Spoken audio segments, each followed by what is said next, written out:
반갑습니다. 3월 2일 토요일이에요. 오늘 우리가 묵상할 본문은 마가복음 8장 1절에서 13절까지입니다. 본문을 읽겠습니다. 이렇게 기록되어 있어요. 제자들이 떡 가져오기를 잊었음에 배에 떡 한 개밖에 그들에게 없더라.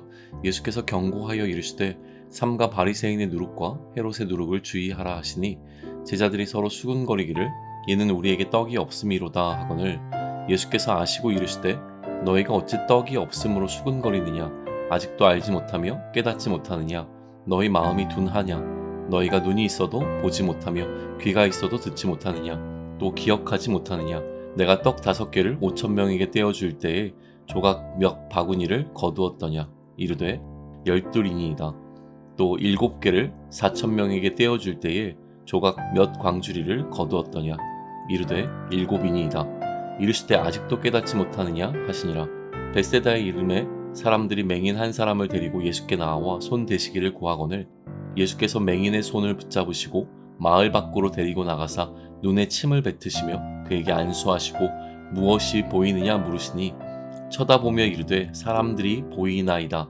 나무 같은 것들이 걸어가는 것을 보나이다 하거늘 이에 그 눈에 다시 안수하심에 그가 주목하여 보더니 나아서 모든 것을 밝히 보는지라 예수께서 그 사람을 집으로 보내시며 이르시되 마을에는 들어가지 말라 하시니라.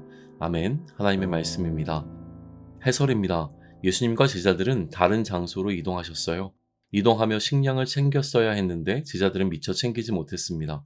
예수님께서는 제자들에게 바리새인들과 헤롯의 누룩을 주의하라고 경고하셨어요. 누룩은 잘못된 가르침이나 주장, 생각을 의미했습니다. 바리새인들과 헤롯은 그리스도에 관해 그릇된 생각을 가지고 있었던 것이죠. 이들은 그리스도를 로마 제국을 무력으로 전복시키고 새로운 왕국을 세우는 혁명가로 이해했습니다. 차이가 있다면 바리새인들은 그런 그리스도를 기대했고 헤롯은 저항했던 것입니다. 하지만 누룩은 빵을 만드는 재료이기 때문에 제자들은 문자 그대로 빵으로 이해했습니다. 그리고 자신들이 빵을 충분히 챙기지 못했기 때문에 예수님께서 이런 말씀을 하신다고 생각했어요. 예수님께서는 제자들의 이러한 태도를 안타까워하셨죠. 이제는 예수님의 말씀과 그 말씀에 담긴 의미를 충분히 이해할 때가 되었지만 제자들은 아직도 알지 못하고 깨닫지 못하고 있었기에 그 마음의 둔함을 책망하셨어요. 예수님은 이처럼 제자들의 마음이 둔한 이유에 관해 몇 가지를 지적하십니다. 눈이 있어도 보지 못하는 것, 귀가 있어도 듣지 못하는 것, 또 보고 들었지만 기억하지 못하는 것을 말씀하셨어요. 그래서 예수님은 제자들이 보고 들은 것을 다시 리마인더 시켜주시죠. 오병이어 사건 때 남은 조각을 모은 바구니의 개수와 칠병이어 사건 때 남은 조각을 모은 광주리의 개수를 다시 생각나게 하셨어요. 그리고 여전히 깨닫지 못하는지를 물으셨습니다.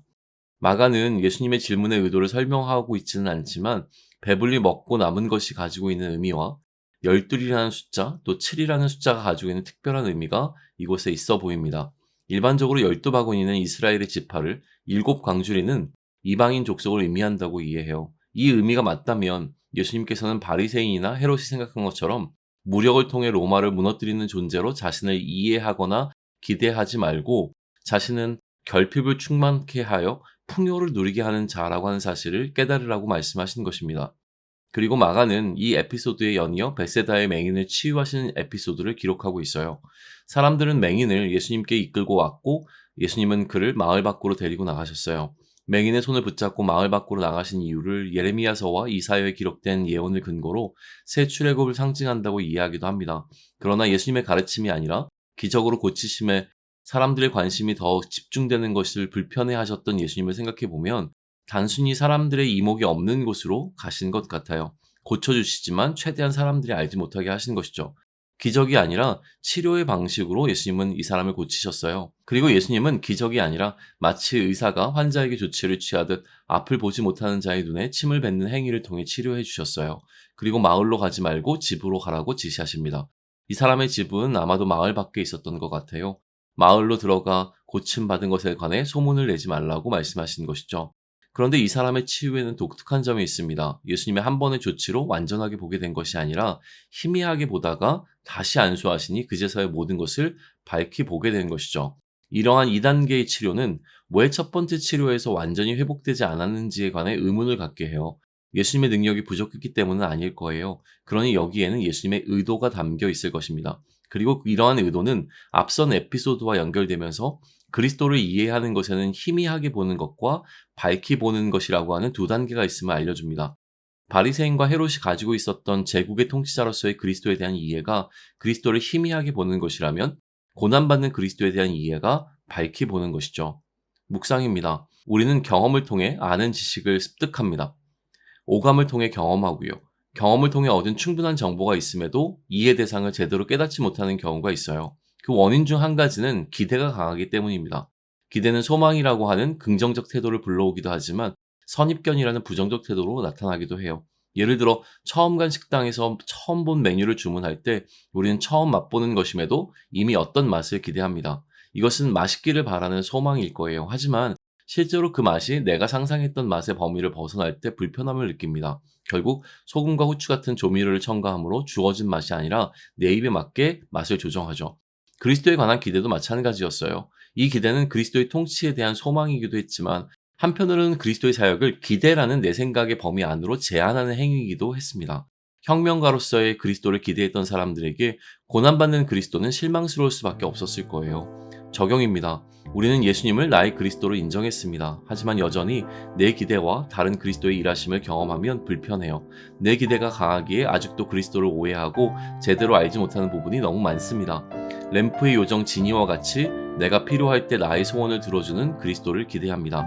고난은 내가 원하는 소원 리스트에 들어있지 않아요. 그러니 어려움이 찾아오면 그 상황 자체를 받아들이기 어렵죠. 내가 처한 상황이 이해되지 않을 때 우리는 내 삶을 통치하시는 그리스도를 희미하게 이해하고 있는 거예요. 선명하게 이해할 필요가 있습니다. 어떻게 하면 좋을까요? 예수님께서는 제자들에게 바리새인들과 헤롯의 누룩을 주의하라고 하셨어요. 이 누룩은 우리의 표현으로는 세상의 질서입니다. 그리스도를 세상의 질서라는 틀 안에서 규정한 통치자로 인식하는 것이죠. 오늘 나의 삶이 이해가 되지 않는다면 우리는 내 삶을 다스리시는 그리스도를 세상의 질서 안에서 바라보고 있을 가능성이 높아요. 그러므로 우리는 예수님의 경고를 받아 내 믿음을 변질시키는 세상의 질서를 주의해야 합니다. 세상이 말하는 옳음의 주장에 내 마음을 빼앗겨 눈과 귀가 희미해지는 것이 아니라 그리스도의 질서를 선명하게 깨달음으로 제대로 보고 듣는 오늘을 보내길 소망합니다. 기도드립니다. 보긴 보지만 희미하게 보고 있습니다. 그래서 보고 있지만 잘 이해가 되지 않습니다. 때로 오해하기도 합니다. 잘 보이지 않으니 수시로 넘어집니다. 앞을 보지 못하는 자에게 다시 안수해 주셨던 주님, 이 시간 나의 마음의 눈에 다시 안수해 주셔서 밝히 볼 수 있는 영의 눈을 허락해 주세요. 그러므로 세상의 질서로 인해 어두워진 눈이 밝아져 그리스도의 질서를 보고 따르는 자가 되게 해주세요. 예수님의 이름으로 기도드립니다. 아멘.